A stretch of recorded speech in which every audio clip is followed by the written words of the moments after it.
नमस्कार दोस्तों, आज की इस वीडियो में मैं आप ही के सवालों के जवाब लेके आया हूँ।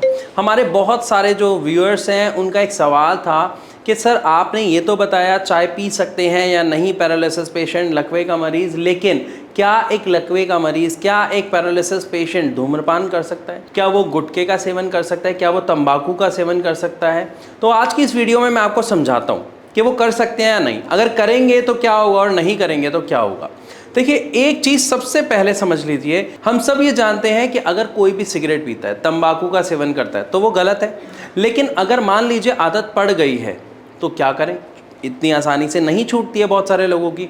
और अगर यहाँ पर मैं स्पेशली बात करूँ कि एक लकवे के मरीज़ की, यानी एक पैरालिसिस पेशेंट की, तो वो कहता है सर क्या मैं एक सिगरेट पी सकता हूँ, क्या मैं एक बीड़ी पी सकता हूँ, या मैं क्या थोड़ा सा तंबाकू या गुटखा खा सकता हूँ। तो ध्यान से समझिए, जैसे ही आप कोई भी ऐसा प्रोडक्ट कंज्यूम करते हैं यानी लेते हैं या उसका सेवन करते हैं, तो सिगरेट पीने से होता क्या है, बीड़ी पीने से क्या होता है, तंबाकू खाने से क्या होता है, ये सब आपके ब्लड का जो फ्लो है उसको बढ़ा देती है, यानी ब्लड प्रेशर बढ़ा देती है। अब जैसे ही ब्लड प्रेशर बढ़ता है, और मैंने अपनी पिछली बहुत सारी वीडियोस में आपको एक चीज बहुत खास तौर से समझाई है कि पैरालिसिस जो होता है वो दो कारणों में से किसी एक की वजह से होता है। या तो वो होता है ब्रेन स्ट्रोक, यानी आपके ब्रेन की किसी नस में अगर खून का कोई थक्का फंस जाता है जिसकी वजह से आगे ब्रेन में ब्लड फ्लो नहीं होता तो पैरालिसिस होता है। या फिर दूसरा होता है आपका ब्रेन हेमरेज, जिसमें आपके दिमाग में कोई नस फट जाती है। क्यों होता है? क्योंकि हाई ब्लड प्रेशर हो जाता है। तो जैसे ही हमने समझा कि दिमाग में नस फट जाती है, क्यों फट जाती है? हाई ब्लड प्रेशर की वजह से फट जाती है।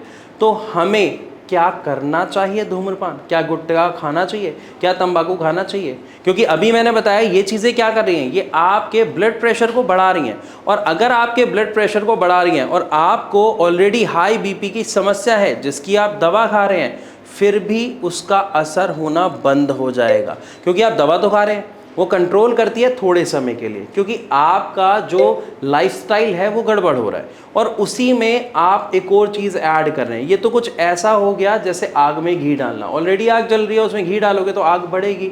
सेम यही आप काम कर रहे हैं कि जब हम जानते हैं कि हमारे शरीर में बीपी की समस्या है, ऑलरेडी उस समस्या के कारण बहुत सारी समस्याएं आपको झेलनी पड़ रही है, साथ ही साथ आपको लकवे की समस्या हो गई है, तो क्या आपको अपनी ज़िंदगी में दोबारा इस समस्या को और निमंत्रण देना चाहिए? नहीं ना? जवाब मिल गया। तो एक सिंपल सी बात है कि किसी भी पैरालिसिस के पेशेंट को तंबाकू का सेवन बिल्कुल नहीं करना है। ज़्यादा से ज़्यादा इन चीज़ों को अवॉइड करें, क्योंकि आपको जब पैरालिसिस हुआ तो स्ट्रोक का हुआ था, और जो स्ट्रोक का पैरालिसिस हुआ था आप अब उससे रिकवर कर रहे हैं। रिकवरी के लिए आप अपनी सही डाइट ले रहे हैं, एक्सरसाइज कर रहे हैं, आप एक सही ट्रीटमेंट ले रहे हैं। लेकिन अगर फिर भी आपको उसमें इंप्रूवमेंट नहीं मिल रही तो इट मीन्स एक चीज़ की सबसे बड़ी कमी है, एक राइट ट्रीटमेंट। क्योंकि लकवे के पेशेंट को ठीक होने में समय ज़रूर लगता है, लेकिन ऐसा नहीं है कि वो ठीक नहीं हो पाता। अगर वो ठीक नहीं हो पा रहा है तो ध्यान से समझिएगा, आपके ब्रेन में एक प्रोसेस होता है न्यूरोप्लास्टिसिटी, वो प्रोसेस स्लो हो जाता है, बंद हो जाता है, तभी आपकी प्रोग्रेस रुक जाती है। क्योंकि न्यूरोप्लास्टिसिटी में असल में होता क्या है कि हमारे ब्रेन को दोबारा डेवलप किया जा रहा होता है, हमारे ब्रेन के द्वारा जो काम एक पार्ट कर रहा था उसी सेम काम के लिए। लेकिन अगर वो प्रोसेस ही रुक गया तो क्या ब्रेन की डेवलपमेंट होगी? नहीं होगी। इस डेवलपमेंट के लिए आपको एक सही ट्रीटमेंट चाहिए जो भारत होम्योपैथी में अवेलेबल है। हमारे बहुत सारे पेशेंट्स अपने इम्प्रूवमेंट हमारे साथ शेयर करते हैं। आप भी अगर अपनी किसी समस्या से जूझ रहे हैं, देख रहे हैं कि पैरालिसिस है लेकिन वो ठीक नहीं हो रहा है, इम्प्रूवमेंट नहीं आ रही है, 6 साल, 8 साल, 10 साल हो गए हैं, तो आप एक बार नीचे दिए गए नंबर पर कॉल करके भारत होम्योपैथी के डॉक्टर से ज़रूर कंसल्ट करें और अपनी इस हालत में सुधार लेके आएँ।